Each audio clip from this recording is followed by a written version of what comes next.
Welcome back to the Poorly Educated Podcast, where the headlines are hotter than a possum on a power line and twice as confusing. Today we're covering wars, shutdowns, cyber attacks, TikTok being kidnapped like it's Liam Neeson's daughter, and a typhoon that's got more wind than my Uncle Earl after chilly night.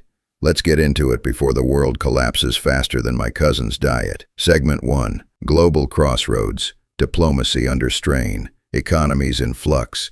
And a world on high alert. Boy, the world's acting like my cousin Daryl at Thanksgiving. Drunk, mad, and throwing food across the table. The United Nations is having their 80th birthday bash. And instead of balloons and cake, we got wars in Ukraine and Gaza.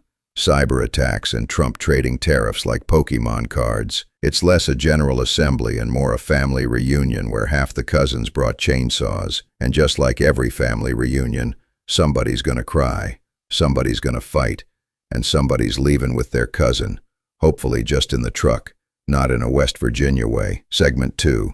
Ukraine War. Zelensky's diplomatic offensive. Russia done launched 1,500 drones, 1,280 glide bombs, and 50 missiles, like they're trying to set a world record in destruction bingo. Zelensky flew to New York hoping to sweet-talk world leaders into giving him more sanctions and maybe a free punch card. Buy 9 HIMARS, get the 10th free. Meanwhile, Russian drones been landing in Poland like lost Amazon packages, and Putin's acting like it's all a coincidence. Yeah, just like when my cousin said the deer accidentally jumped into his pickup bed already field-dressed. Sure, buddy. Segment 3. Middle East Flashpoint. Recognition of Palestine. Israel's bombing Gaza like it's a video game speedrun. 65,000 people gone. 90% displaced. And now the UK, Canada, Australia, and Portugal went, you know what? Palestine's a country now. Netanyahu blew a gasket, said it's a prize for Hamas. Buddy, this ain't Wheel of Fortune. Ain't nobody spinning for free vowels. We talking lives here. Meanwhile, Hamas cheered, Abbas cheered, and even my Aunt Judy cheered, but only 'cause she thought Palestine was a new Olive Garden special. Unlimited breadsticks and statehood, y'all. Segment 4. Washington's Wars. Shutdown Showdown. Here we go again. Government shutdown. Like clockwork, every September Uncle Sam runs out of gas money. Democrats want health care subsidies. Republicans want to keep the lights on with a clean bill. Trump's sitting pretty, saying, hey, wasn't me this time. Like a kid blaming the dog for farting, when we all know it was him. And the whole time, both sides know the American people are the ones getting locked out. Like when Walmart closes the McDonald's inside and you can't get your McFlurry. Devastating. Segment 5. Aftermath of an assassination. Charlie Kirk got assassinated, and Trump turned it into a campaign speech faster than a preacher passing the donation plate. He said, the bullet was aimed at all of us. Well, dang, I guess I better check my shoulder. Then Jimmy Kimmel got suspended for joking about it, which makes me wonder, if telling bad jokes is a fireable offense, my cousin Randy would have been unemployed since birth. Free speech, folks, it's like a beer cooler at a party. Everybody says it's open, till somebody takes the last Bud Light. Segment 6. Digital Blackout. Airport Cyber Attack. Airports across Europe shut down 'cause some hacker held their software hostage like it was a high school prom date. Folks stranded at Heathrow, Brussels, Berlin, Dublin, you name it. Imagine buying a ticket to Paris and ending up sleeping on the floor in Dublin next to a dude using a baguette as a pillow. Collins Aerospace got hacked, and suddenly we're back to paper tickets and crank phones. My grandma could have run that system with her bingo cards and a roll of duct tape. Maybe she should. Segment 7. Tic Tac Endgame and $100,000 visa fee.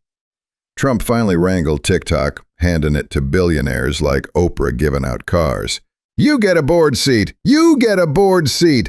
Larry Ellison gets 3. Meanwhile, if you're a foreign tech worker, you now got to pay $100,000 for a visa. 100 grand. Shoot, for that money, I better get not just a work visa, but a year's worth of Olive Garden and a signed photo of Dolly Parton. India's mad, 'cause their workers are the ones footing the bill, but Trump says it'll bring jobs back. I reckon the only job it's bringing is packing suitcases. Segment 8.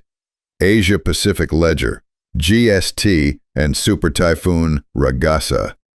India rolled out GST 2.0, making taxes simpler, 5% or 18%.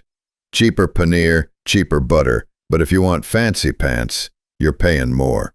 Sounds like my kind of policy. Keep the cheese cheap, make rich folks pay extra for their polyester suits.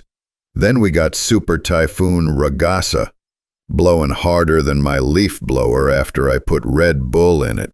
Philippines evacuating, Taiwan closing ferries, Hong Kong canceling school. When a storm's gusting at 183 miles per hour, that ain't weather, that's NASCAR. Strap in, y'all. Segment 9. Markets, Climate, and Science.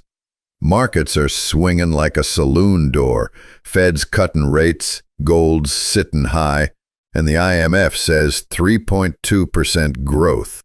About as exciting as my brother's mixtape. Climate news? Guterres says we're about to miss the 1.5 degrees target. Shoot, I've been missing targets since my BB gun days. Good news, though, the High Seas Treaty passed, protecting oceans. About time, we've been using the ocean like a trash can behind Waffle House. And in science, Saturn's shinin'. MIT invented an AI that makes new materials.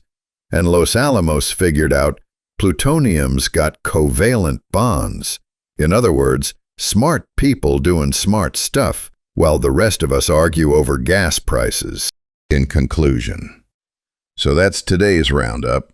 The world's falling apart, but hey, at least we got paneer on sale in India and Saturn looking purty in the sky.